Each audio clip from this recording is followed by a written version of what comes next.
Breath of the Wild sure does have its share of references to past games in the series, but no game is referenced more here than Ocarina of Time. From its specific structures, songs, and other clever Easter eggs in between, Breath of the Wild does a great job on paying its respects to the highest rated Zelda game of all time. With that said, let's hop right into it. To start us off, let's talk about the Temple of Time. This structure on the Great Plateau is the exact same one found in Ocarina, and it even plays a more detached version of its iconic theme. In fact, the whole area around the Temple of Time is actually supposed to be the remains of Old Castletown from that game, despite the other buildings being crippled down to their basic foundations. Another locational reference to Ocarina of Time is the Ranch Ruins, which is meant to be the long-lost remnants of Lon Lon Ranch.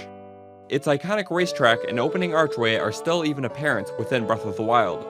Although the Ranch Ruins don't play a version of its iconic theme like the Temple of Time does, you can actually hear a variation of the song at any of the stables within the game.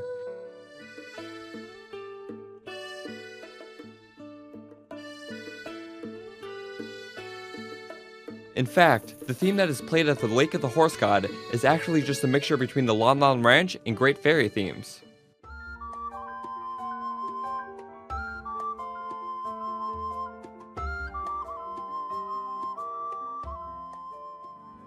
Moving away from locational references, let's talk about a side quest within the game called Zoras Stone Monuments. In this side quest, Link must roam around Zoras Domain, locating and reading all 10 monuments hidden throughout the land. These monuments are to tell the history of the Zora race, and one of these monuments is dedicated to the Zora princess, Ruto from Ocarina of Time. It explains how she was one of the 7 sages responsible for sealing away Ganon, and was later honored by having a divine beast named after her, Vah Ruta. Actually, Princess Ruta wasn't the only sage to have a divine beast named after them, as Vah Rudania was named after Darunia, and Vah Naboris was named after Naburu, both from Ocarina of Time. Since Ocarina did not have any Ritos in it, divine beast Vah Meadow was instead named after Medley from Wind Waker. For those of you who remember, in order to obtain the fire arrows in Ocarina of Time, you must solve a riddle that requires you to shoot an arrow at the sun during sunrise in Lake Hylia. In Breath of the Wild, there is a clever Easter egg that pays homage to this in the form of a side quest called Sign of the Shadow. After solving this quest riddle, Link must shoot an arrow directly at the sun at a specific time of day in order to unlock the shrine, which is extremely similar to the corresponding quest in Ocarina of Time. Another cool reference I found takes place in the Champions Ballad DLC. If you locate and read Orbrosa's diary, she talks about how long ago Ganon was closely related to the Gerudo, which is an association she felt uneasy about. This is actually a reference to Ocarina of Time, where Ganon took the form of a Gerudo to become the iconic villain Ganondorf.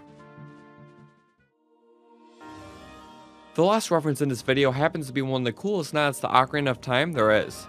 At the very end of the Trial of the Sword, Link is greeted by the group of Sheikah monks, who tell Link that he is now ready to wield a fully upgraded Master Sword. You might not have recognized anything special here, but after taking a closer look at the 7 monks, each of these 7 monks is meant to resemble the 7 sages from Ocarina of Time by mimicking their iconic poses at the climax of that game. Zelda, Rauru, Darunia, Ruto, Naburu, Impa, and finally, Saria. It's so great to see that Nintendo has put this much effort in paying homage towards Ocarina of Time. It's these small, but significant details that make Breath of the Wild stand out as much as it does. Thank you all for watching. If you enjoyed the video, please leave a like and sub if you haven't already to support the channel. Also, thank you for helping me reach 750 subscribers. I couldn't have done it without all of your support. Don't forget to tune into my weekly live streams and watch some of my other videos for some more great content. Thank you all for watching, and I'll see you all in the next one.